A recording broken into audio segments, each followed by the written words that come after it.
चलें जी, मुझे तारिक साहब जो हैं ये कल वाले लेक्चर का थोड़ा सा बताएं कि कल हमने क्या क्या देखा था और उसमें क्या क्या चीज़ें जो हैं वो आगे देखने वाली हैं।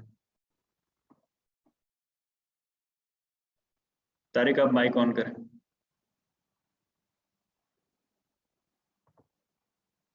अस्सलाम वालेकुम।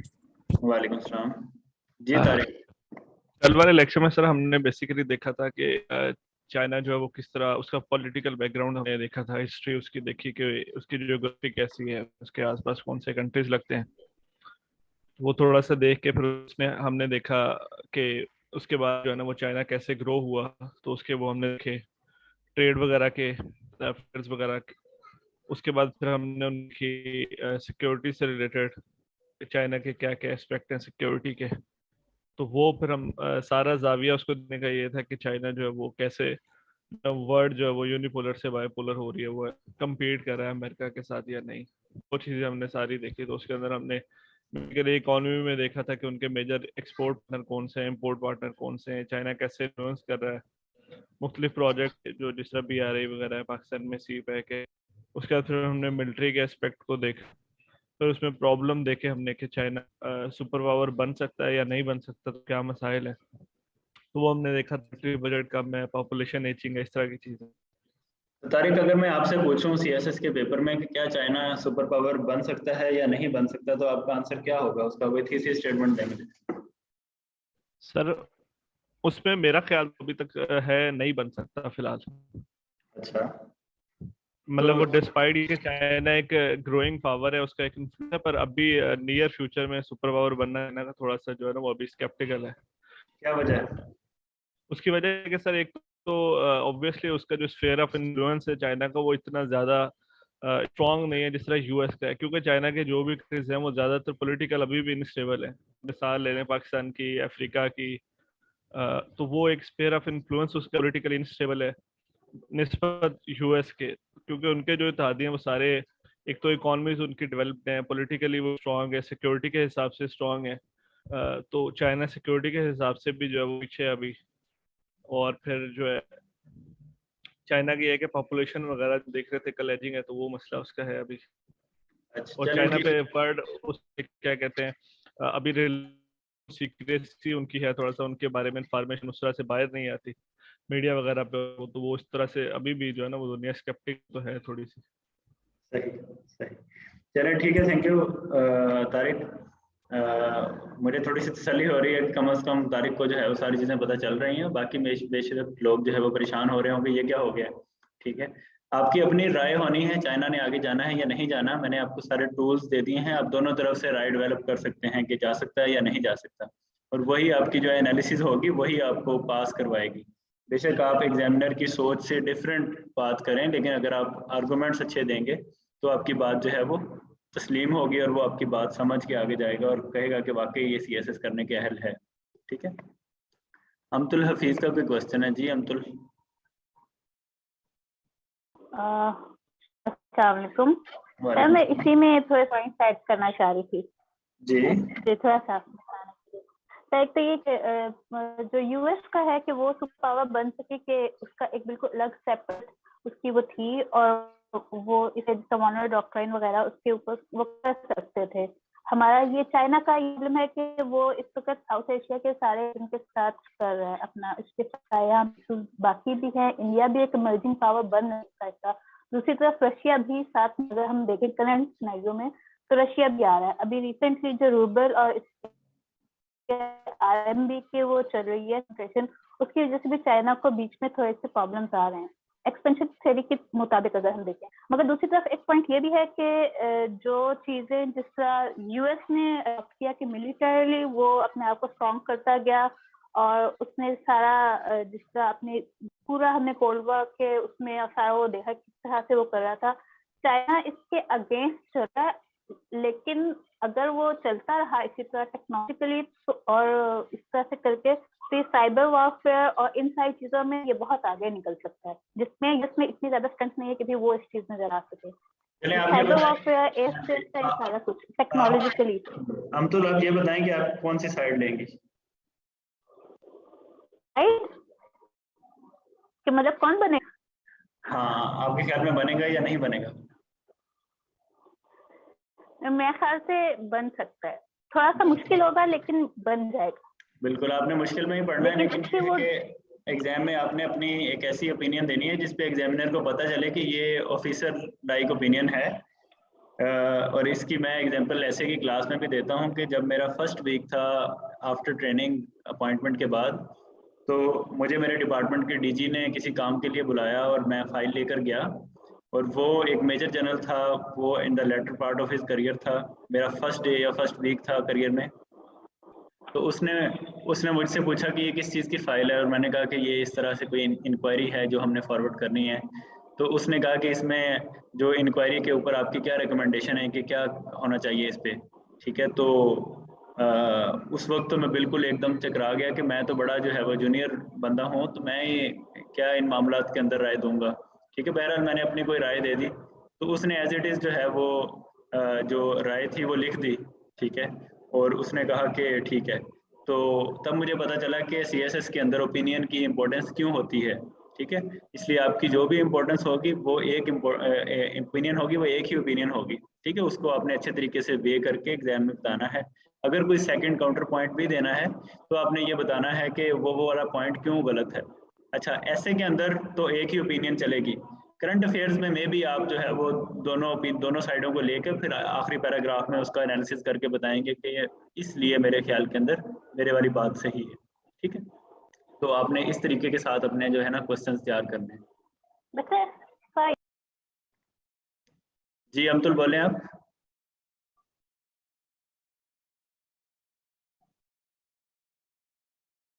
हेलो।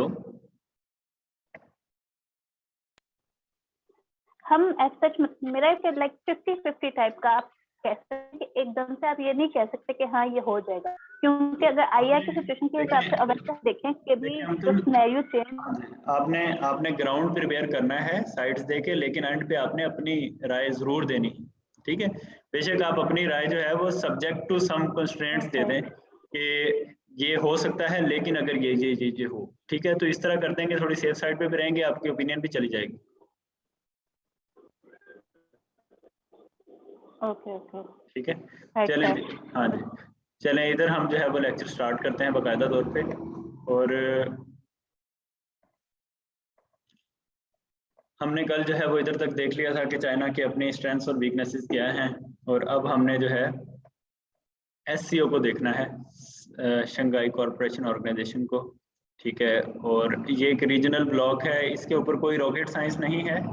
सारी ऑर्गेनाइजेशन जो होती हैं वो रॉकेट साइंस कोई नहीं होती, उसमें आपने देखना होता है कि कहाँ पे है, कौन सी जगहों के मुल्क हैं, कब बनी थी, किस वजह से बनी थी, क्या पोटेंशियल है उसके अंदर, और क्या उसकी एक्टिविटीज़ हैं या उसने क्या कर लिया अब तक, ठीक है। तो ये 4-5 चीज़ें अगर आप देख लें तो आप उस ऑर्गेनाइजेशन का क्वेश्चन अच्छे तरीके से अटेम्प्ट कर सकते हैं। तो शंघाई कॉरपोरेशन ऑर्गेनाइजेशन जो है ये शंघाई 5 के नाम से 1996 में बनी थी। तो आप में से कोई चैट में बता सकता है कि 1996 में जो चाइना और उसके बॉर्डर्स थे उसके अंदर क्या एक इम्पोर्टेंट चीज़ चल रही थी जो पहले नहीं थी। ये मैं बॉर्डर का जो है ये मैप निकाल देता हूँ। ये चाइना के एक बॉर्डर में रशिया है, कजाकिस्तान, किर्गिस्तान, ताजिकिस्तान है। तो इन सारे स्थानों के अंदर क्या चीज़ नई नई हुई थी, किस चीज़ को अभी 4-5 साल हुए थे, चैट के अंदर बताएं।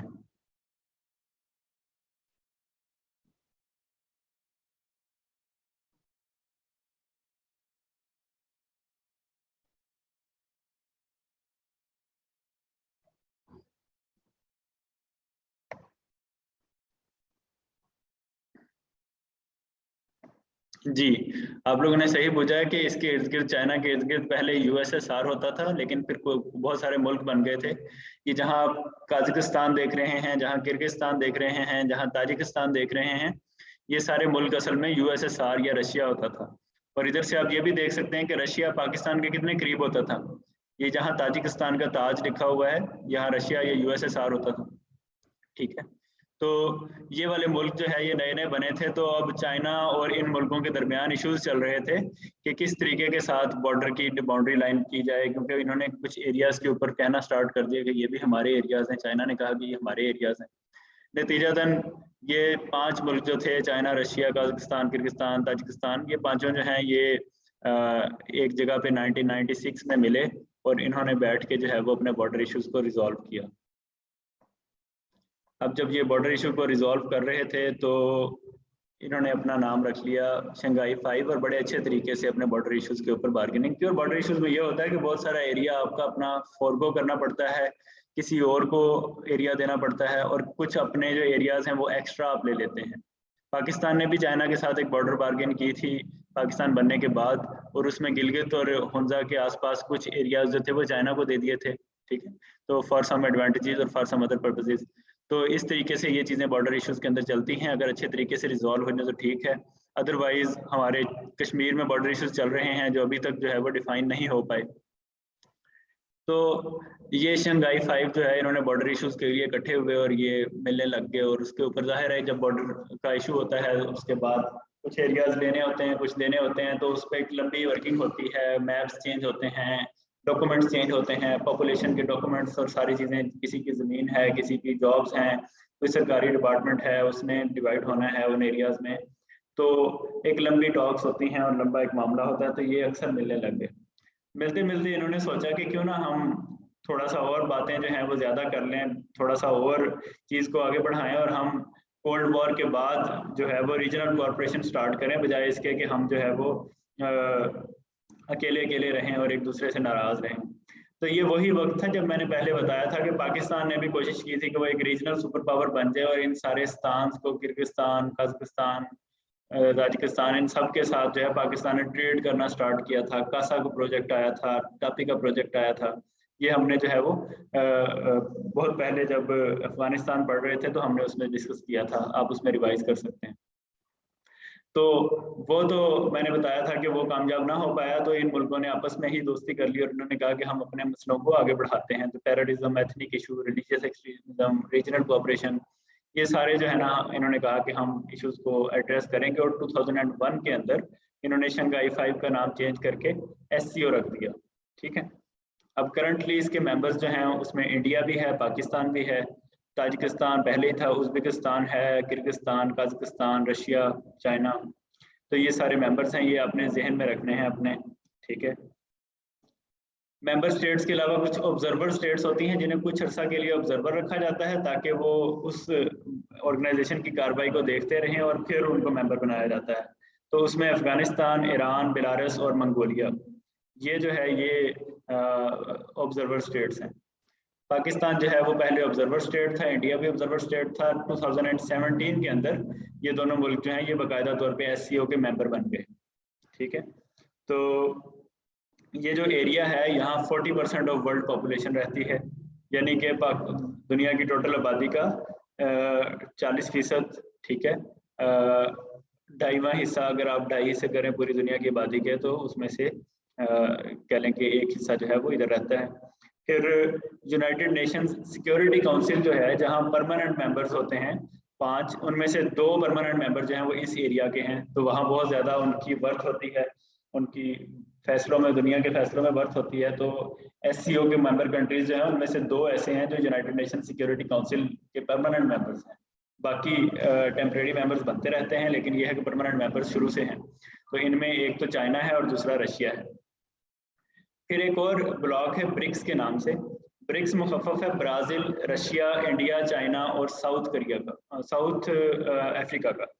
ये 5 वो मुल्क हैं जो बहुत बड़ी बड़ी पावर्स बनने की एस्पिरेशन रखते हैं या इनके अंदर पोटेंशियल है और ये कोशिश कर रही हैं, ठीक है। इनमें से 3 मुल्क जो हैं रशिया, इंडिया और चाइना, ये तीनों SCO का हिस्सा हैं। यानी कि हमारे रीजन की ये जो ऑर्गेनाइजेशन है, ये जो हमारे काफ़ी सारे जो हैं वो वर्ल्ड फोरम्स, उसके अंदर इनकी अच्छी रिप्रेजेंटेशन है या इनकी अच्छी डिसीजन पावर है, ये अच्छे तरीके से हमारे मुतालबात मनवा सकते हैं अगर चाहें तो। इसका फ़ायदा ज़ाहिर है पाकिस्तान को भी होगा और रीजन को भी होगा अगर ये रीजन इकट्ठा होना चाहता है, अगर इकट्ठे जो है वो चलना चाहता है।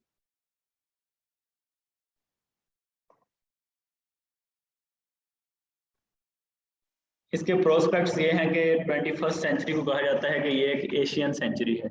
एशिया राज करेगा, यूरोप और अमेरिका का दौर जो है पुराना हो गया है।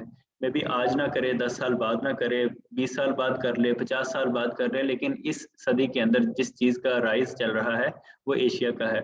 इसमें रशिया हो सकता है, चाइना हो सकता है, इंडिया हो सकता है, फिर आपका जो है मलेशिया एशियन टाइगर है, सिंगापुर है, साउथ कोरिया है, जापान है, बहुत सारे एशियन कंट्रीज और भी हैं जो एस्पायर कर रहे हैं कि वो वर्ल्ड पावर्स बन सकें।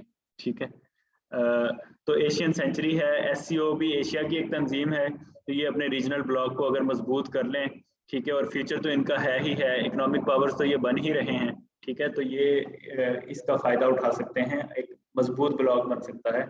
जैसे आज हम यूरोपियन यूनियन को कहते हैं कि वो बड़े आपस में दोस्त हैं और वो कोऑपरेशन करते हैं, जैसे हम नेटो के बारे में कहते हैं कि ये बड़ी शानदार किस्म की सिक्योरिटी अरेंजमेंट है, सारी दुनिया के मुल्क जितने भी नेटो के अंदर हैं वो सारे सिक्योर फील करते हैं अपने आप को। बिल्कुल इसी तरीके से SCO जो है ये भी एक ऑर्गेनाइजेशन है, इकोनॉमिक कॉन्सर्न्स के लिए है, टेररिज्म खत्म करने के लिए है, एथनिक इश्यूज खत्म करने के लिए है, तो ये भी एक बड़ी पावर बन सकती है अगर जो है इसको हार्नेस किया जाए, अगर इसको जो है वो स्ट्रॉन्ग बनाया जाए। तो ये इसका प्रोस्पेक्ट पहला है। दूसरा प्रोस्पेक्ट ये है कि पूरी दुनिया के ऊपर, पूरी दुनिया के जो डेवलपिंग कंट्रीज हैं हमारे जैसे, उनके ऊपर राज होता है डेवलपमेंट बैंक्स का। डेवलपमेंट बैंक्स क्या करते हैं कि कुछ मुल्कों से पैसा लेते हैं और फिर जो गरीब मुल्क होते हैं या डेवलपिंग कंट्रीज होते हैं उसके अंदर जाकर कहते हैं कि हम आपको सड़क बना देंगे, हम आपको बिल्डिंग्स बना देंगे, हम आपको ये बना देंगे, चीज़ें बना देंगे, इंफ्रास्ट्रक्चर बना देंगे।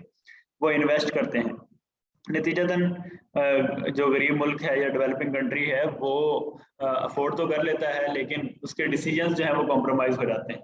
ठीक है, तो पूरी पिछले 50-60 सालों में आपने देखा होगा कि वर्ल्ड बैंक और IMF और ये सारे फाइनेंशियल इंस्टीट्यूशंस जो हैं इन्होंने पूरी दुनिया के कंट्रीज को एक तरह से कंट्रोल करके रखा हुआ था, लेकिन अब SCO ने अपना बैंक बना लिया है, एशियन इंफ्रास्ट्रक्चर इन्वेस्टमेंट बैंक। ठीक है, तो ये वाला जो बैंक है जिसे AIIB कहा जाता है, इसके बनने से जो है वो ये आहिस्ता आहिस्ता जो एशिया के कंट्रीज हैं वो अपने ही रीजन के मुल्कों के साथ ताउन करेंगे और दूसरे वेस्टर्न ब्लॉक जो है वो कमजोर होगा। जाहिर है हमारे जैसा मुल्क, पाकिस्तान जैसा मुल्क जो है वो इस तरह के एग्रीमेंट्स में आके उसकी सूरत हाल होगी तो वैसी ही जैसी वर्ल्ड बैंक या फिर IMF के अंदर है, लेकिन ओवरऑल ये एक रीजनल पावर बन सकती है। ठीक है, बहुत सारे कंट्रीज के लिए जो है वो एक एसेट बन सकता है, और मे भी पाकिस्तान भी अपने अगर मसाइल से निकल आता है तो वो भी कुछ छोटे मुल्कों के अंदर इन्वेस्टमेंट कर सकता है इस बैंक के थ्रू। फिर दोनों कंट्रीज जो हैं उनके दरमियान मार्च 2020 के में एक बात हुई थी कि वो जब आपस में ट्रेड करें और बॉन्ड्स इशू करें एक दूसरे को तो वो एशियन करेंसीज में करें।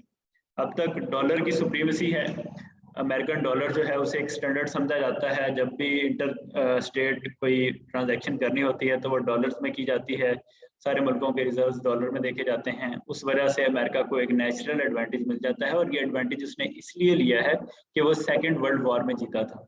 आमतौर पे ये होता था कि जंग में जीतने के बाद लोग एरियाज पे कब्जा करते थे, अमेरिका ने यह किया कि जंग में जीतने के बाद एरियाज पे कब्जा नहीं किया, उसने कहा कि मेरी करेंसी के अंदर ट्रेड होगा, और दूसरी जंग से लेकर अब तक यही चलता आ रहा है।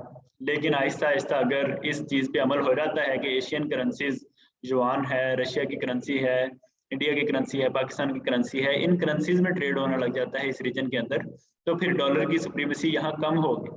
जब उसकी सुप्रीमेसी कम हो गई तो उनकी अपनी पावर कम होगी। ठीक है, इस पे अभी बात हो रही है। मार्च 2020 के जो SCO का समिट था उसके अंदर बात हुई थी कि ये हम बायलैटरल ट्रेड और जो बॉन्ड्स होते हैं, बॉन्ड्स क्या होते हैं, डिफरेंट बैंक्स जो हैं वो इशू करते हैं कुछ कागज जिसके ऊपर लिखा होता है कि इसने इतने पैसे उधार दिए हमें और इतना इंटरेस्ट रेट से मिलेगा। ठीक है, तो ये बॉन्ड्स जो हैं, ये सारी चीजें जो हैं ये एशियन करेंसीज के अंदर हों तो फिर ज्यादा जो है वो बेहतर है। जैसे यूरोप के अंदर यूरो चलता है, पूरे रीजन ने अपनी करेंसीज भी रखी हुई है, लेकिन पूरे रीजन की एक अलग से करेंसी भी रखी हुई है जो उनकी अपनी है, जिससे उनके अंदर जो है वो इश्यूज नहीं आते उनकी फाइनेंशियल ट्रांजैक्शंस के अंदर। फिर एक economic corporation organisation already available है जिसमें पहले टर्की, ईरान और पाकिस्तान होता था, उसके बाद फिर ये सारे कंट्रीज, दूसरे स्तान कंट्रीज जो हैं, काजाकिस्तान, ताजिकिस्तान, ये सारे कंट्रीज भी आ गए थे। तो इस ECO जो है ये अभी तो बहुत ज़्यादा कोई कॉर्पोरेशन नहीं है इसके दरमियान, लेकिन ECO कंट्रीज के अंदर टर्की और ईरान जो है उनको अगर हम SCO के अंदर डाल दें तो ये कॉर्पोरेशन ज़्यादा अच्छा हो सकता है और रीजन ज़्यादा फैल सकता है। टर्की जो एक बड़ी पावर है, फिर वो यूरोप की विसिनिटी में है, ठीक है, तो उसके इस एससीओ के अंदर आने से ज्यादा जो है वो पावरफुल ब्लॉक बन सकता है और हम अपने इश्यूज जो है वो ज्यादा बेहतर तरीके से निगोशिएट कर सकते हैं। इसको जो चैलेंजेस हैं उसके अंदर एक सबसे बड़ा चैलेंज है कि दो बड़ी ताकतें इंडिया और चाइना, उनके दरमियान बॉर्डर इश्यूज हैं जो अभी तक सॉल्व नहीं हुए, उस पर फौजें इकट्ठी हो जाती हैं और जंग का समा पैदा हो जाता है, और दोनों फौजें जो होती हैं वो न्यूक्लियरली पावर्ड होती हैं, तो ज़्यादा खतरा पैदा हो जाता है। तो अगर इस इशू को रिजॉल्व कर लिया जाए, इंडिया चाइना बॉर्डर क्राइसिस को, इश्यूज को, तो तब इस एससीओ के आगे बढ़ने के ज़्यादा चांसेस। फिर इंडो पाक इश्यूज हैं, दोनों एक दूसरे के आर्च राइवल्स हैं और दोनों जो हैं वो एक ही तंजीम में हैं। तो पाकिस्तान जो प्रपोजल देगा, जाहिर है इंडिया उस पर अमल नहीं करेगा और अल्टीमेटली इंडिया एक ब्लॉक क्रिएट करना चाहेगा विद इन द ब्लॉक के पाकिस्तान के अगेंस्ट हों। सपोज करें पाकिस्तान ये बात करता है कि पाकिस्तानी रुपया जो है उसको भी ट्रेड की करेंसीज के अंदर यूज करना चाहिए जैसे डॉलर यूज होता है। इंडिया जाहिर है कि वो कहेगा नहीं नहीं पाकिस्तानी रुपया नहीं यूज होगा। फिर पाकिस्तान अपने दोस्त इकट्ठे करेगा वोटिंग के लिए, तो वो चाइना के पास जाएगा, चाइना फर्ज करे मान जाता है, इंडिया रशिया के पास जाएगा, फर्ज करें रशिया इंडिया के साथ हो जाता है, तो ब्लॉक के अंदर दरारें पड़ सकती हैं अगर उस मुल्क के अंदर इश्यूज दोनों मुल्कों के इश्यूज चल रहे हैं। या तो एक कंट्री को कॉम्प्रोमाइज करना पड़ेगा या फिर जो है वो दोनों को इश्यूज रिजॉल्व करने पड़ेंगे। ये इश्यूज ऐसे हैं जो पिछले 70 ईयर से रिजॉल्व नहीं हुए। अगर एससीओ के फोरम पे ये रिजॉल्व हो जाते हैं तो फिर मे बी दोनों जो रीजन्स हैं उनके दरमियान जो है वो ज़्यादा तरक्की हो सकती है और ज़्यादा बेहतर तरीके से दोनों चल सकते हैं। और इस बात पर तो कोई भी जो है वो सेकंड ओपिनियन नहीं रखता है कि इंडिया पाकिस्तान के दरमियान बहुत ज़्यादा लड़ाई हो चुकी, अब इस चीज़ को ख़त्म होना चाहिए। ये कोई भी नहीं चाहेगा कि ये लड़ाई चलती रहे। फिर इन एससीओ कंट्रीज़ के अंदर तो नहीं, लेकिन इनकी ऑब्जर्वर स्टेट अफगानिस्तान है जो चाइना का भी हमसाया है और एससीओ कंट्रीज़ का सबका हमसाया है। इसके अंदर टर्मोइल चल रहा है, इसके अंदर इश्यूज चल रहे हैं, इसके अंदर लोगों की इकोनॉमी जो है वो तबाह हो चुकी है। तो लोग जाहिर है माइग्रेशंस करेंगे तो इन कंट्रीज में आएंगे तो टर्मोइल बढ़ता जाएगा, टेररिस्ट ग्रुप्स भी आएंगे फिर। तो ये भी एक चैलेंज है एससीओ कंट्रीज का, कह सकते हैं कि जिम्मेदारी भी बनती है और इसकी अपनी सेफ्टी के लिए भी बेहतर है कि अफगानिस्तान के हालात बेहतर किए जाए। अच्छा, अब इसके अंदर एक चैलेंज ये आता है कि पहले सिक्योरिटी इश्यूज खत्म किए जाएं या फिर पहले इकोनॉमी के इश्यूज सॉल्व किए जाएं। दो जो ग्रुप्स हैं, एक कहता है कि पहले इकोनॉमी को देते हैं, चांस देते हैं, इकोनॉमी ही सिक्योरिटी के इश्यूज को और आपस की लड़ाइयों को खत्म कर देगा। दूसरा ग्रुप कहता है कि नहीं, इकोनॉमी तो थ्राइव ही नहीं करेगी अगर दो मुल्कों के दरमियान सिक्योरिटी इश्यूज रहेंगे।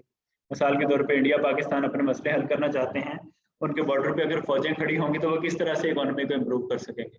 जबकि दूसरा ग्रुप ये कहता है कि किसी तरीके से इकोनॉमी आपस में शेयर होनी चाहिए, तो आहिस्ता आहिस्ता खुद ही इतने ज़्यादा इंटरलिंकेजेस बन जाएंगे कि सिक्योरिटी खुद ही जो है वो इश्यूज खत्म हो जाएंगे। तो ये भी एक चैलेंज है एससीओ कंट्रीज के लिए कि पहले किस चीज़ को हल करें, पहले सिक्योरिटी को हल करें या पहले इकोनॉमी को बूस्ट करें। तो बस इन्हीं इश्यूज की वजह से एससीओ जो है अभी तक इतनी ज़्यादा एक्टिव नहीं है, लेकिन जैसे जैसे चाइना और रशिया एक्टिव होते जा रहे हैं तो एससीओ के अंदर भी ऑटोमेटिकली कोई ना कोई एक ऐसी थॉट आएगी जो इसको एक्टिव करेगी। ठीक है, तो ये ओवरऑल एससीओ का टॉपिक है। इस साल, पिछले साल जो है सितंबर 2021 के अंदर एससीओ का समिट हुआ था, उसके अंदर भी बहुत सारी जो है वो इश्यूज पे बात हुई थी, लेकिन ये है कि कोई सॉलिड चीज़ सामने नहीं आई जो मजीद कोऑपरेशन कर सके। लेकिन ये है कि इसके चैलेंजेस और प्रोस्पेक्ट्स आपने सामने रखकर डिसाइड करना है कि इसका फ्यूचर ब्राइट तो नज़र आ रहा है, लेकिन बनाना कैसे है ब्राइट। ठीक है, तो ये एक एससीओ का टॉपिक है जो प्रोबेबल टॉपिक है, मे भी पूछा जा सके, और मे भी ये पूछा जा सके कि रशिया के यूक्रेन पे हमले करने के बाद एससीओ कैसे स्ट्रांग होगी। तो जाहिर है वो ऐसे स्ट्रांग होगी कि रशिया को बाकी जब दुनिया सैंक्शंस लगाएगी तो वो कोशिश करेगा कि अपने ब्लॉक के अंदर एक्सपोर्ट स्टार्ट करे, अपने ब्लॉक के अंदर जो है वो काम स्टार्ट करें। अब जैसे हमारे अपने मुल्क के अंदर हमारे मुल्क का जो झुकाव है वो थोड़ा सा रशिया की तरफ गया है इस इशू के बाद, और वो उस नतीजतन क्या होगा, हमारे कंट्री को इससे बेनिफिट्स मिलेंगे। बेनिफिट्स मिलने से क्या होगा कि रशिया के साथ ताल्लुकात बेहतर होंगे, तो अल्टीमेटली एससीओ के ताल्लुकात बेहतर होंगे। ऐसे ही रशिया और कंट्रीज के साथ भी अप्रोच करेगा। अच्छा जी, उसके बाद एक और टॉपिक है जो पहले तो बहुत बड़ा टॉपिक होता था, लेकिन अब ये बहुत ज़्यादा घिस चुका है और अब बहुत ज़्यादा पुराना हो गया है। ये है बेल्ट एंड रोड इनिशिएटिव और सीपैक। इसके हम फैक्ट्स देख लेते हैं। इसके बाकी सारे जो प्रोज एंड कॉन्स हैं वो सारे मल्टीपल टाइम्स रिपीट हो चुके हैं और सारी हमारी टॉक के अंदर जो है वो नज़र आते हैं। ठीक है, ये 2013 में स्टार्ट हुआ था। चाइना के प्रेसिडेंट शी जिनपिंग जो थे उन्होंने स्टार्ट किया था और इसकी कंप्लीशन डेट 2049 है। यानी ये तकरीबन कोई कह लें कि 40 साल बड़ा प्रोजेक्ट है, ऐसे एक दिन का प्रोजेक्ट नहीं है। और यकीनन जो इन्वेस्टमेंट 40 साल में होगी वो फिर अगले 200 साल तक चलेगी। अब अगर एक मोटरवे जो है वो पाकिस्तान में बन जाती है तो वो आगे चलती रहेगी, उसकी रिपेयर एंड मेंटेनेंस तो होगी, लेकिन ये है कि वो कई 100 सालों के लिए बन चुका है एक नया रास्ता। इसकी असल रीज़न जो है वो इकोनॉमी के अलावा सिक्योरिटी भी है। ये क्यों है ये हम इंडियन ओशन पॉलिटिक्स के चैप्टर में देख लेंगे, इसके बाद हम वो डिस्कस करने जा रहे हैं। इसकी जो है वो 9 कंटिंजेंट डिफेंस एरियाज हैं, ये बल्कि हम आगे डिस्कस करेंगे, इस पे अभी जो है वो हम इसे होल्ड कर लेते हैं। अच्छा, बेल्ट एंड रोड इनिशिएटिव जितने मुल्कों के अंदर है वो 65% ऑफ वर्ल्ड पॉपुलेशन और 40% ऑफ ग्लोबल जीडीपी को कवर करता है। 75% ऑफ एनर्जी रिजर्व्स आते हैं जहां जहां ये प्रोजेक्ट चल रहा है, ठीक है। 1 to 8 ट्रिलियन डॉलर्स की ये डील है और 6 कॉरिडोर्स बन रहे हैं। इसका मैप हम देख लेते हैं कौन से कॉरिडोर्स हैं। सीपैक जो है पाकिस्तान के लिए बेल्ट एंड रोड इनिशिएटिव का एक हिस्सा है। 65 बिलियन डॉलर्स इसके ऊपर आ चुके हैं। 2% इंटरेस्ट रेट है और 20 to 25 ईयर्स पेमेंट टाइम है। इंटरेस्ट रेट जो है ये बहुत ही मिनिमल है, IMF के इंटरेस्ट रेट्स के बराबर है और हमें जो है वो खुशी खुशी दिया जा रहा है, तो पाकिस्तान फिर उसको लेकर इस्तेमाल कर रहा है। पाकिस्तान के अंदर 4 चीज़ों पे पैसे लग रहे हैं। एनर्जी प्रोजेक्ट्स 33 बिलियन डॉलर जो हैं वो एनर्जी प्रोजेक्ट्स पे लगे हैं। 2016 से लेकर 2020 तक बहुत सारे एनर्जी प्रोजेक्ट्स लगे हैं और पाकिस्तान की कैपेसिटी तकरीबन डबल हो चुकी है। फिर पोर्ट्स के ऊपर लगे हैं, ग्वादर पोर्ट के ऊपर पाकिस्तान में पैसे लगे हैं। रोड्स के ऊपर लगे हैं, ये जो आप मोटरवेज देख रहे हैं ये सारी आजकल जो बन रही हैं ये सीपैक के पैसे से बन रही हैं। और स्पेशल इकोनॉमिक जोन्स जो हैं वो 2 पाकिस्तान में बन रहे हैं, एक फैसलाबाद में और एक जो है वो रशकई में बन रहा है, KPK में। स्पेशल इकोनॉमिक जोन जो होते हैं उसके अंदर टैक्स की ब्रेक दी जाती है कि टैक्स नहीं लिया जाएगा और आप अपनी फैक्ट्री लगाएं और काम शुरू करें और सारी सर्विसेज जो है वो उसी जोन के अंदर दी जाएंगी। मिसाल के तौर पर बिजली का कनेक्शन लेने के लिए भी आपको बाहर नहीं जाना पड़ेगा, आपको फ़ोन का कनेक्शन लेने के लिए भी बाहर नहीं जाना पड़ेगा, बिल्डिंग मटेरियल भी आपको प्रोवाइड किया जाएगा, आपको जो है वो सड़कें भी बना के दी जाएंगी, आपको सिक्योरिटी भी दी जाएगी, आपको पुलिस स्टेशन भी दिया जाएगा। बस आप आएँ और आकर इधर इंडस्ट्री लगाएं। तो ये स्पेशल इकोनॉमिक जोन होता है। पाकिस्तान में ये 2 स्पेशल इकोनॉमिक जोन बन रहे हैं, ठीक है। तो ये चारों जो प्रोजेक्ट्स हैं, एनर्जी से आपने देखा कि अब पाकिस्तान में बिजली नहीं जाती, ठीक है, तो इंडस्ट्री दोबारा से चलना स्टार्ट हो गई है। पोर्ट्स में देखा कि ग्वादर पोर्ट बनी है तो ट्रेड ज़्यादा बढ़ गया है। रोड्स के अंदर आपने देखा कि सीपैक की रोड जो सारी मोटरवेज हैं पहले सिर्फ लाहौर इस्लामाबाद के दरमियान थी, अब जो है वो पूरे जो है वो कंट्री में इनका जाल बिछ चुका है। और स्पेशल इकोनॉमिक जोन से जॉब्स क्रिएट होती हैं और कंट्री जो है वो स्पीड से तरक्की करता है और इंडस्ट्रियलाइजेशन होती है। तो ये सारी चीज़ें जो हैं ये सीपैक और BRI के ऊपर जो है। अच्छा, इसके ऊपर अगर आपने मजीद स्टडी करना हो तो मेरे पास एक टॉक है यूट्यूब के ऊपर, मैं उसका लिंक आपके साथ शेयर करूंगा। उस टॉक के अंदर एक साहब हैं जिन्होंने सीपैक के ऊपर जो है वो काफ़ी ज़्यादा काम किया हुआ है, रिसर्च की हुई और गवर्नमेंट की एक ऑर्गेनाइजेशन में काम करते रहे हैं, उनका इंटरव्यू है, वो मुझे अच्छा लगा था, मैं आपके साथ शेयर करूंगा। वो चीज़ें काफ़ी ज़्यादा आपको एक्सप्लेन कर देंगे, ठीक है, तो वो मुझे याद करवा दीजिएगा कि मैं वो शेयर कर दूँ। लेकिन इससे ज़्यादा अब ये है कि ये टॉपिक बहुत बार पूछा जा चुका है, पाकिस्तान के क्या फ़ायदे हैं, क्या नुकसान हैं, पाकिस्तान डेट पे कर सकेगा या नहीं पे कर सकेगा वगैरह वगैरह। ये बहुत पुराना टॉपिक हो चुका है, इसलिए आई डोंट थिंक ये कोई करंट अफेयर है, ठीक है। अगर आपने पढ़ना हो तो आप इसको इजीली अपने तौर पे भी पढ़ सकते हैं और उस टॉक से भी समझ सकते हैं कि फ्यूचर कैसा हो। इसका मैप देखना इंपॉर्टेंट है। ये 3 रूट आपको नज़र आ रहे हैं, एक ग्रीन कलर का है, एक येलो कलर का है और एक ब्लू कलर का है। ये ईस्टर्न, सेंट्रल और वेस्टर्न रूट्स हैं। इसके अंदर जो ईस्टर्न और सेंट्रल रूट है इसके ऊपर तो पूरा काम हो चुका है, जो वेस्टर्न रूट है वो अभी मुकम्मल तौर पे नहीं बना और वही हमारे अंडर डेवलप्ड एरियाज हैं बलूचिस्तान और KPK, उनके अंदर भी जब ये रूट बन जाएगा तो फिर पाकिस्तान के पास चाइना के साथ ट्रेड करने के लिए और पोर्ट तक जाने के लिए 3 अल्टरनेटिव रास्ते होंगे, ठीक है। तो ये वाले रास्ते जो हैं ये जब बन जाएंगे तो पाकिस्तान का जो ट्रेड है वो काफ़ी ज़्यादा बूस्ट करेगा। अभी भी हम देख रहे हैं कि इंटरसिटी ट्रैवल बहुत कम रह गया है और जो है इंडस्ट्री लगाने के लिए बहुत अच्छी अपॉर्चुनिटीज़ जो हैं वो नज़र आ रही हैं। ये बेल्ट एंड रोड इनिशिएटिव है जिसके अंदर पानी के रास्ते और ज़मीन के रास्ते कौन कौन से कनेक्शंस होंगे, ये मैप शो करता है। ये शियान जो शहर है चाइना का, उधर से स्टार्ट होता है और आगे उरमची और उसके बाद Almaty, Bishkek, Samarkand, Dushanbe, Tehran, Istanbul, Moscow और रोटरडैम तक जाता है। फिर रोटरडैम से आगे जो है वो वेनिस तक एक रोड जाती है और वेनिस से एथेंस और Nairobi, Colombo, Kuala Lumpur, Jakarta, Hanoi और सारे जो पोर्ट्स हैं वो कनेक्टेड हैं। तो एक पानी का रास्ता है और एक जो है खुश्की का रास्ता है, दोनों एक ही जगह पे जा रहे हैं।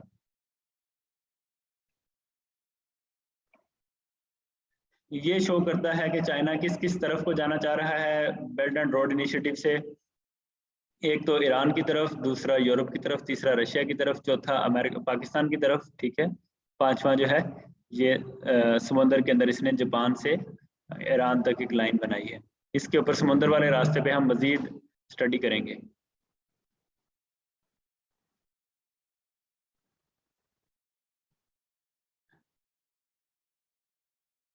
अच्छा जी, आगे है इंडियन ओशन पॉलिटिक्स, जो कि चलता जाता है।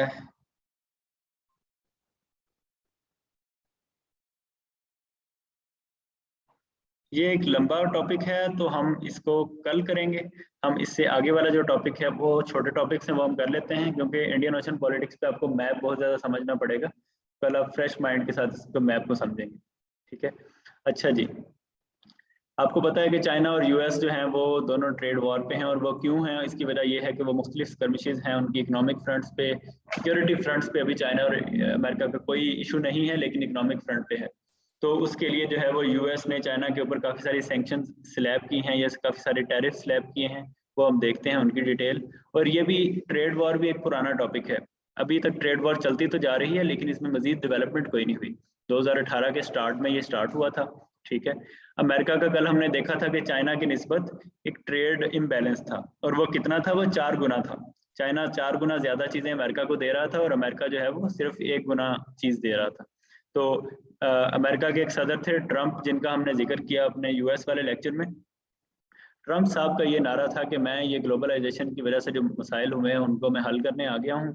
तो उन्होंने आकर जो है चाइना के साथ सैंक्शंस, ये चाइना के साथ जो है वो ट्रेड वॉर स्टार्ट की। ट्रेड वॉर कैसे होती है? ये ऐसे कोई जंग नहीं होती जिसके अंदर आप गन्स लेकर और बम लेकर एक दूसरे के ऊपर मारते हैं, बल्कि ये एक ऐसी जंग होती है जिसके अंदर आप एक दूसरे के इंपोर्ट्स और एक्सपोर्ट्स जो हैं उसके ऊपर खेलते हैं। आप ये चाहते हैं कि वो मुल्क जो चीज़ें मुझे एक्सपोर्ट कर रहा है वो मैं उसके ऊपर टैक्स का रेट बढ़ा दूंगा, उसकी कस्टम ड्यूटी बढ़ा दूंगा, ठीक है। और जो मुल्क चीज़ें मेरे मुल्क से उसके मुल्क में जा रही हैं उस पर वो दूसरा मुल्क फिर जवाब में टैक्स के रेट्स बढ़ा देगा। मिसाल के तौर पे फ़र्ज़ करें इंडिया और पाकिस्तान ट्रेड कर रहे हैं, और इंडिया में टमाटर जो है फ़र्ज़ करें उसकी कीमत जो है वो 10 रुपये किलो है। तो पाकिस्तान के अंदर जब वो टमाटर एक्सपोर्ट होगा तो इंडिया जो है वो कहेगा कि मैंने 10 रुपये इसके ऊपर मज़ीद टैरिफ रखना है और 20 रुपये का टमाटर जो है वो पाकिस्तान को देना है। तो 10 रुपये तो उसके फार्मर ने कमा लिए इंडिया के, और 10 रुपये जो है वो गवर्नमेंट ने कमा लिए कस्टम ड्यूटी से या टैरिफ से। अब पाकिस्तान जो है फ़र्ज़ करें इंडिया के साथ कोई लड़ाई कर रहा है, या इंडिया को कोई एलिगेशन है कि पाकिस्तान उसके साथ अच्छे तरीके से नहीं चल रहा, तो इंडिया कहेगा कि क्योंकि पाकिस्तान को टमाटरों की बहुत ज़्यादा ज़रूरत है तो मैं हर 10 रुपये वाले टमाटर के ऊपर 30 रुपये 30 रुपीज़ जो है वो टैक्स भी लूँगा, और वो गवर्नमेंट को जाएगा। उससे ना सिर्फ उसका एक्सचेकर का फ़ायदा होगा बल्कि पाकिस्तान के अंदर टमाटर महंगे हो जाएंगे, 20 रुपये किलो की बजाय 40 रुपये किलो हो जाएंगे। नतीजतन पाकिस्तान के लोगों में महंगाई होगी। इस तरीके से एक दूसरा मुल्क जो है वो एक दूसरे मुल्क के अंदर महंगाई क्रिएट कर सकता है, ठीक है। अब ये इसे ट्रेड वॉर कहते हैं। यही काम यूएस ने चाइना के साथ किया। यूएस ने ये कहा कि चाइना जो है उसके पास अपनी तो रिसर्च एंड डेवलपमेंट है नहीं, ये हमारे ट्रेड सीक्रेट चोरी करता है, ये हमारी इंटेलेक्चुअल प्रॉपर्टी के राइट्स पे हमला करता है। अब इंटेलेक्चुअल प्रॉपर्टी के राइट्स क्या होते हैं? वो ऐसे होते हैं कि फ़र्ज़ करें मैंने एक चीज़ बनानी सीख ली, फ़र्ज़ करें मैंने एक इंडस्ट्री के अंदर यूरिया बनाना सीख लिया, खाद बनानी सीख ली, तो मैं उसको अपने नाम से रजिस्टर करा दूंगा कि ये पाकिस्तानी एक शख्स है अवैस अली और उसने यूरिया की एक नई किस्म बनाई है।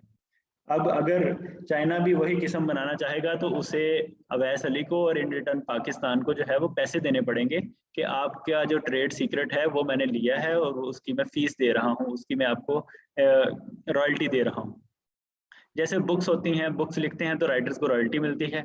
हमारे दोस्त जो हैं वो उस बुक को स्कैन करते हैं और व्हाट्सएप पे डाल देते हैं और कहते हैं कि जनाब ये फलां सर की किताब मैंने शेयर कर दी है, तो वो टीचर आपके ऊपर केस कर सकते हैं कि आपने इंटेलेक्चुअल प्रॉपर्टी के राइट्स को जो है वो बाईपास किया है और मेरे तक इसकी रॉयल्टी नहीं आ रही। बहरहाल तो चाइना के ऊपर ये एलिगेशन है कि इसकी अपनी रिसर्च एंड डेवलपमेंट नहीं है, ये हमारे सीक्रेट्स जो है किसी तरीके से उठा लेता है और उठाने के बाद अपने मुल्क में क्रिएट करने लग जाता है।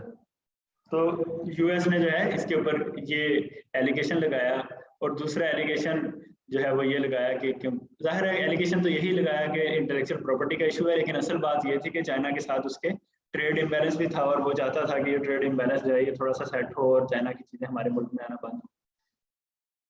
चनाचे यूएस ने बहुत सारे प्रोडक्ट्स के ऊपर यूनिलैटरली जो है वो टैरिफ लगा दिया, यूनिलैटरली एक ही तरफ से बहुत ज्यादा कर दिया। मिसाल के तौर पे चाइना अपनी चीजें उसी रेट पे दे रहा है, यूएस ने कहा नहीं हमने तो अपनी चीजें जो है ना आपको महंगी करके देनी है, इसमें हमारा कस्टम ड्यूटी बढ़ गई।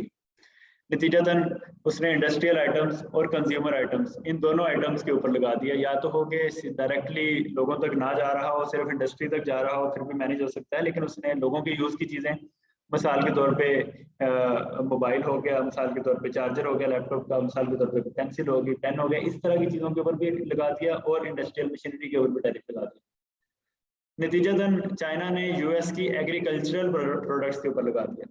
अब यूएस के अंदर एग्रीकल्चर काफी ज्यादा होती है और उसकी एक्सपोर्ट्स बहुत ज्यादा चाइना को होती हैं। चाइना ने उसकी इन चीजों पे लगा दिया जो उसकी बेकार हो सके हैं। और फर्ज करें अगर वीट यूएस ने बनाई है और वो चाइना नहीं ले रहा या कह रहा है कि मैंने जो है वो इसके ऊपर ये वाली इंपोर्ट्स हैं आपकी हमने नहीं लेनी, आपके एक्सपोर्ट्स नहीं लेनी, तो नतीजतन वो ज़ाया होगी यूएस के अंदर चीज़। तो चाइना ने भी ऐसा किया। टॉक्स जो हैं उन्होंने किए आपस में, लेकिन यूजफुल नहीं, टैरिफ बढ़ते गए। यूएस ने टॉक्स के बाद टैरिफ जो है ट्रंप के दौर में 10% से 25% कर दिया, चाइना ने भी ऐसे ही लगा दिए। इसके नतीजे के अंदर यूएस के अंदर $8 बिलियन जीडीपी लॉस हुआ और हर कंज्यूमर को $11 हर महीने जो है वो एक्स्ट्रा खर्च करने पड़े, यानी हर महीने $11 जो है वो महंगाई हो गई। फाइनेंशियल मार्केट्स जो हैं वो एशिया और यूरोप के अंदर उनमें डिक्लाइन आया। क्यों डिक्लाइन आया? क्योंकि यूएस की जो चीज़ें थी वो बेकार रहने लगी। यूएस ने भी फाइनेंशियल मार्केट्स के अंदर जो है वो जो इनकम करके पैसे लगाता था वो भी नहीं लगाए। और जो यूएस को चीज़ें बनती थी, फर्ज करें यूएस एक गाड़ी बनाता था, उसके लिए रॉ मटेरियल सिंगापुर से लेता था फर्ज करें, तो सिंगापुर की भी बिक्री नहीं हुई अगर यूएस की भी गाड़ी नहीं बिक रही या महंगी बिक रही है, तो नतीजतन एशिया और यूरोप की फाइनेंशियल मार्केट्स के अंदर भी डिक्लाइन आया। तो इसके ऊपर अभी तक टॉक्स चल रही हैं, कोई कंक्लूसिव चीज़ नहीं आई, तो इसलिए जो है वो इसके ऊपर हम कुछ नहीं कह सकते। ये फैक्ट्स हैं जो आपके सामने हैं, ठीक है। इसको आप एज आर्गूमेंट यूज कर सकते हैं कि यूएस और चाइना जो है वो ट्रेड वॉर लेकर चल रहे हैं। ये जनाब यूएस और चाइना की जो है गुड्स के ऊपर टैरिफ जो है वो नजर आ रहा है आपको। और ये जो है मजीद जब 10 से 25% हो गया तो नजर आ रहा है। और उसके बाद कुछ सिक्योरिटी एग्रीमेंट्स हैं यूएस के, ये भी हम कल ही देखेंगे उसके साथ इंडियन ओशन रीजन पॉलिटिक्स के साथ। हम आगे ये देख सकते हैं कि क्या क्लैश जो है यूएस और चाइना का ये इमिनेंट है या नहीं है। क्या चाइना और यूएस जो हैं ये आपस में लड़ाई करेंगे या नहीं करेंगे। ये बात हमने पहले भी देखी थी। कब देखी थी? हमने देखी थी जनाब ये वाली चीज़ जब हम यूएस का टॉपिक पढ़ रहे थे और उसमें हमने देखा था कि क्या क्लैश जो होगा या नहीं होगा। तो एक थ्योरी है आईआर की जिसे कहते हैं थ्यूसिडाइड्स ट्रैप। किसी को अगर पता है तो वो हैंड रेज करें, हम पहले आपसे पूछते हैं और उसके बाद फिर जो है आगे चलते हैं।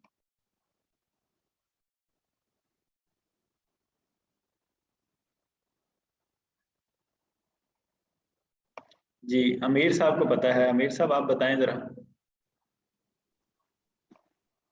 थ्यूसिडाइड्स ट्रैप का मकसद ये होता है कि तो राइजिंग पावर है और जो पहले से डेवलप पावर दोनों में क्लैश इनएविटेबल है। ठीक है, थैंक यू अमीर। और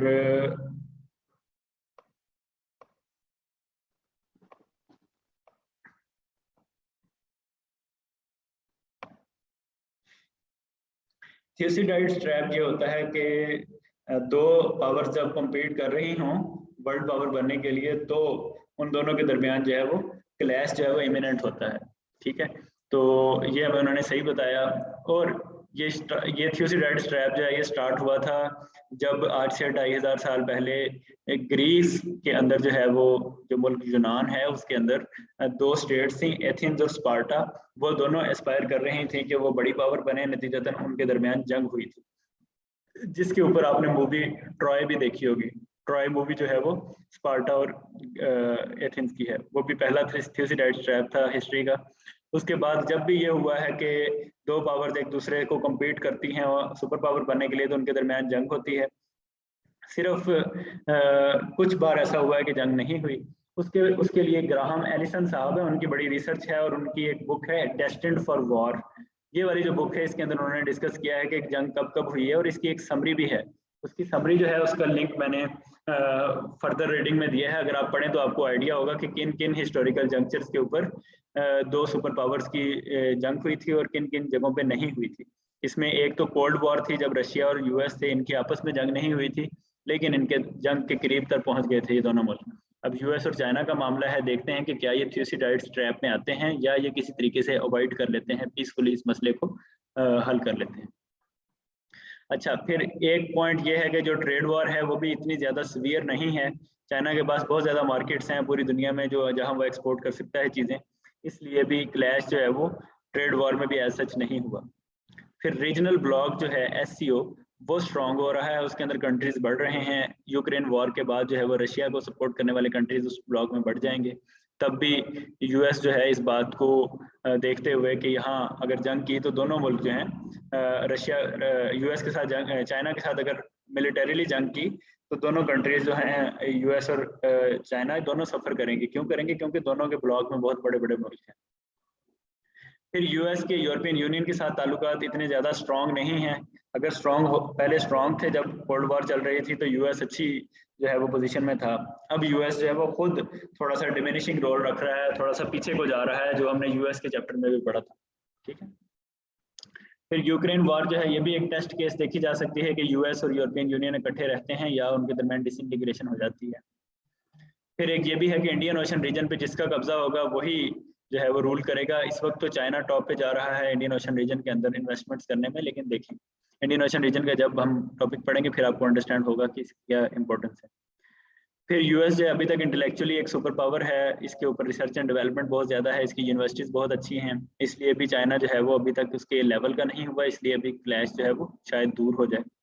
फिर चाइना मिलिट्री पावर नहीं है, चाइना इकोनॉमिक पावर है जैसे हमने पहले देखा, और चाइना का इन्फ्लुएंस जो है वो बेहतर है, यानी इकोनॉमिकली और इन्फ्लुएंशियली चाइना का जो इन्फ्लुएंस है वो ज़्यादा है, लेकिन मिलिट्री पावर नहीं है। और कुछ ऐसे हालात हो रहे हैं जो डिटरमिन करेंगे कि क्लैश होगा या नहीं होगा।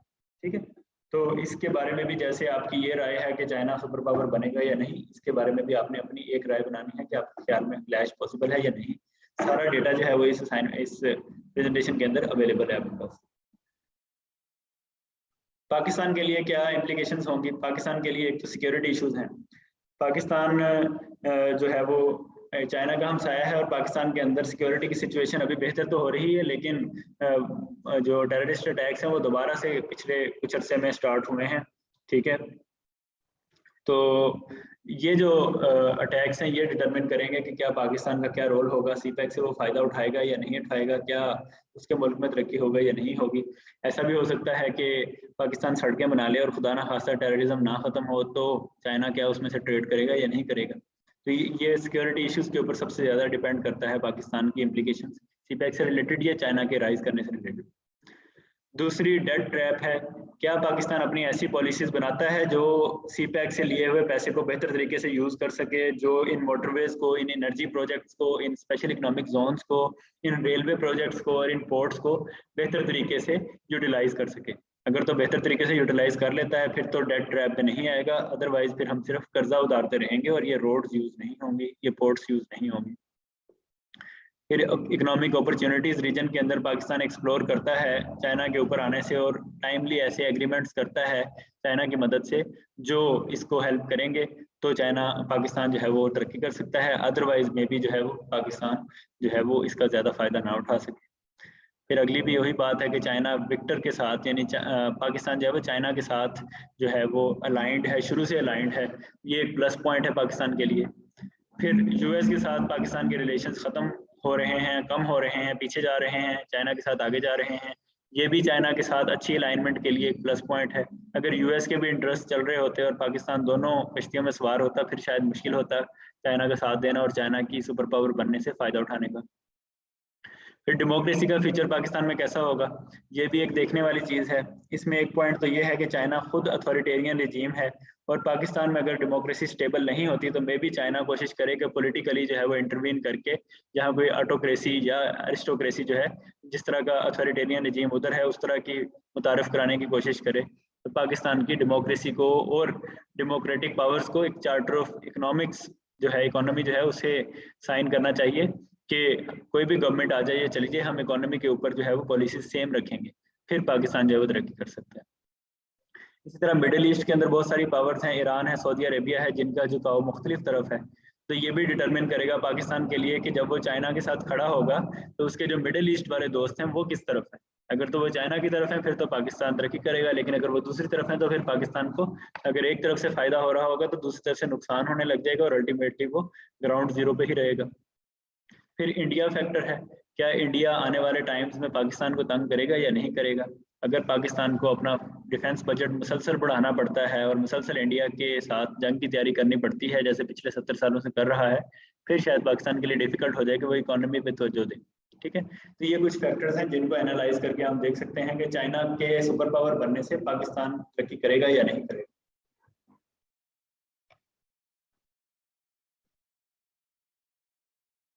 अच्छा जी, आगे फ्यूचर कैसा नजर आएगा, इसमें 5-6 सिनेरियो मैंने सोचे हैं, आप भी कोई सिनेरियो सोच सकते हैं। पहला सिनेरियो तो ये है कि चाइना और रशिया आपस में दोस्ती करते रहें जैसे चल रही है, इससे ज़्यादा बेहतर दोस्ती हो जाए और पाकिस्तान क्योंकि चाइना के साथ है तो ये रीजन जो है ये तरक्की करता रहेगा। ठीक है, लेकिन अगर रशिया के साथ चाइना की नहीं बनती फिर इश्यूज होंगे, रशिया कहेगा मैं बड़ी पावर हूँ, चाइना कहेगा नहीं मैं बड़ी पावर हूँ, तो वो बजाय इसके कि यूएस को उसके सुपर पावर स्टेटस से जो है वो रिटायर करें, वो आपस में लड़ने लग जाएंगे। ठीक है, फिलहाल तो चाइना जो है वो बड़े सियाने तरीके के साथ रशिया के साथ चल रहा है और होपफुली ऐसा ही चलता रहेगा। सेकंड सिनेरियो जो है वो चाइना अगर इंडिया के साथ मिल जाता है, फर्ज करें वो अपने बॉर्डर क्राइसिस के इश्यूज जो है वो सॉल्व कर लेता है और इंडिया के साथ मिलता है, फिर पाकिस्तान के लिए भी बड़ी रेप्लिकेशंस होंगी और मे भी अब चाइना के इंडिया के साथ बेशक बॉर्डर क्राइसिस चल रहे हैं लेकिन उनका ट्रेड भी बढ़ता जा रहा है, ट्रेड वॉल्यूम। मे भी किसी स्टेज पे चाइना ये कहे कि इंडिया के साथ मुझे जो है वो ताल्लुकात बेहतर करने से ज़्यादा जो है वो फ़ायदा हो रहा है, लेकिन ये भी है कि इंडिया अभी यूएस के साथ चल रहा है, लेकिन इंडिया चीज़ों को बड़ी पॉलिटिकली देखता है और इस तरीके से नहीं देखता है कि परमानेंट फ्रेंड्स या फोज हों। तो कहीं फ्यूचर के अंदर चाइना और इंडिया की अगर दोस्ती हो जाती है तो फिर पाकिस्तान के लिए जो है वो काफ़ी ज़्यादा इम्प्लीकेशंस होंगी। और ये भी है कि जो जो प्रोडक्ट्स पाकिस्तान के पास ख़ास हैं वही इंडिया के पास ख़ास हैं। पाकिस्तान और इंडिया तकरीबन सेम ही रीजन है, सेम एग्रीकल्चरल प्रोडक्ट्स हैं इनके पास, सेम जो है वो इंडस्ट्रियल प्रोडक्ट्स हैं, सेम रॉ मटेरियल है, सेम नेचुरल रिसोर्सेज हैं। तो चाइना को तो दोनों कंट्रीज़ के साथ सिमिलर तरीके का जो है वो फ़ायदा मिलेगा। इंडिया एक बड़ा कंट्री है, पाकिस्तान एक छोटा कंट्री है। ठीक है, तो अगर फ्यूचर में चाइना अपना कोर्स ऑफ एक्शन चेंज कर लेता है तो फिर पाकिस्तान के लिए बहुत ज़्यादा इम्प्लीकेशंस होंगे। इसी तरह थर्ड सिनेरियो ये है कि चाइना, इंडिया और रशिया मिल जाए, फिर और ज़्यादा जो है वो सूरत हाल गंभीर हो सकती है। चौथी ये है कि यूएस और यूरोपियन यूनियन जो है वो एक बड़े ब्लॉक की तरह स्ट्रांग होकर सामने आ जाए, फिर कोल्ड वॉर वाली सिचुएशन भी आ सकती है, चाइना रशिया एक तरफ हो जाए और यूएस और ईयू दूसरी तरफ हो जाए। फिर टेररिज्म का क्या फीचर होगा, अफगानिस्तान हमारे पास है, हमारे रीजन में अगर उसमें से टेररिस्ट निकलते रहते हैं और रीजन को ख़राब करते रहते हैं तो क्या वो हमारी इकोनॉमिक एक्टिविटीज़ को सबवर्ट नहीं करेगा।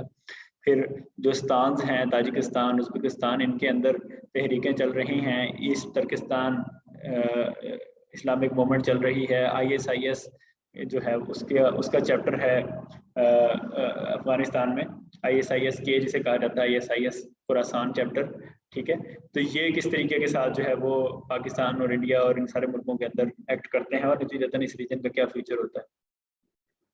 और छठे नंबर पे एक बहुत ही खतरनाक किस्म की ये है कि चाइना एक्सपैंड करना स्टार्ट कर दे, चाइना कहे कि आसपास के जो नेबर्स हैं उस पर भी मेरा ही कब्जा हो जाए। अगर ये होता है तो फिर तो और ज़्यादा खतरनाक चीज़ हो जाएगी और पाकिस्तान को एग्जिस्टेंशियल क्राइसिस भी हो सकते हैं। तो ये सारे सिनेरियोज हैं जिसको आपने स्टडी करना है, समझना है इन सारे फैक्ट्स की रोशनी में और अपनी एक ओपिनियन बनानी है। इन 6 चीज़ों में से कुछ भी हो सकता है, तो आपने इस चीज को जो है प्रो पाकिस्तानी और पॉजिटिव अप्रोच के साथ अपनी एक ओपिनियन रखनी है इसके ऊपर। चाइना अगर सुपर पावर बन जाता है तो वो कैसे सुपर पावर बनेगा, उसके 4 कैरेक्टरिस्टिक्स हैं। एक तो ये है कि वो नॉन पैसिफिस्ट पावर बनेगा। नॉन पैसिफिस्ट पावर वो होती है जो दूसरे को अफोर्ड नहीं करती और दूसरे की ओपिनियन को अफोर्ड नहीं करती, वो ये कोशिश करती है कि उसका तसल्लुत रहे, उसकी जो है वो कामयाबी रहे। ये कहाँ से पता चलता है? ये चाइना की हिस्ट्री से पता चलता है कि चाइना में जब भी कोई डायनेस्टी आई है, जब भी कोई पावर बड़ी पावर बनी है, तो उन्होंने दूसरों को दबाया ही है। ठीक है, तो दूसरा ये है कि चाइना अपने ही वर्ल्ड ऑर्डर पे इंसिस्ट करेगी। वो कहेगी कि मैं पुराने वर्ल्ड ऑर्डर नहीं बल्कि नए वर्ल्ड ऑर्डर के ऊपर जो है वो अमल करना चाहती हूँ। ठीक है, चाहता हूँ तो वो कुछ मुल्कों के अंदर चेंजेस भी करेगी, जैसे अमेरिका जो है वो इंटरफीन करता है। इसी तरीके से चाइना की ये है कि वो रिलेशंस के अंदर डोमिनेंस शो करता है कि मैं बड़ा हूँ, इसीलिए वो डेवलपिंग कंट्रीज के साथ ज़्यादा ताल्लुकात बढ़ाता है as compared to developed countries, जहाँ चाइना अपने एग्रीमेंट्स अपनी मर्जी से कर सकता है। और चाइना अपनी वैल्यूज भी एक्सपोर्ट करेगा। चाइना के अंदर 77% लोग जो हैं वो किसी भी रिलीजन के नहीं हैं। ठीक है, चाइना के लोग जो हैं वो अथॉरिटेरियन रिजीम पसंद करते हैं या उधर है ऐसे। ठीक है, वो कहते तो डेमोक्रेसी हैं लेकिन डेमोक्रेसी अपने ट्रू सेंस में नहीं है, तो वो अपनी ये वाली सारी वैल्यूज जो हैं वो एक्सपोर्ट करने की कोशिश करेंगे। ये जनाब फर्दर रीडिंग के लिए मैंने कुछ लिंक्स हैं जो आपके लिए नोट किए हैं, ये आप देख सकते हैं। अब हमारा इस पूरे टॉपिक्स के अंदर जो है इंडियन ओशन रीजन की जो पॉलिटिक्स और सिक्योरिटी एग्रीमेंट्स ये रह गया है। ये काफ़ी ज़्यादा मैप्स की मदद से समझने वाला है और ये इसके ऊपर हम कल का लेक्चर रखेंगे और इसे तसल्ली से देखेंगे। ठीक है, तो अभी तक जो है वो के लेक्चर में अगर आपको कोई चीज़ समझ नहीं आई तो आप चैट में लिखें। जी जनाब, नोट शेयर कर दूंगा मैं आपके साथ और रिकॉर्डिंग भी शेयर कर दूंगा।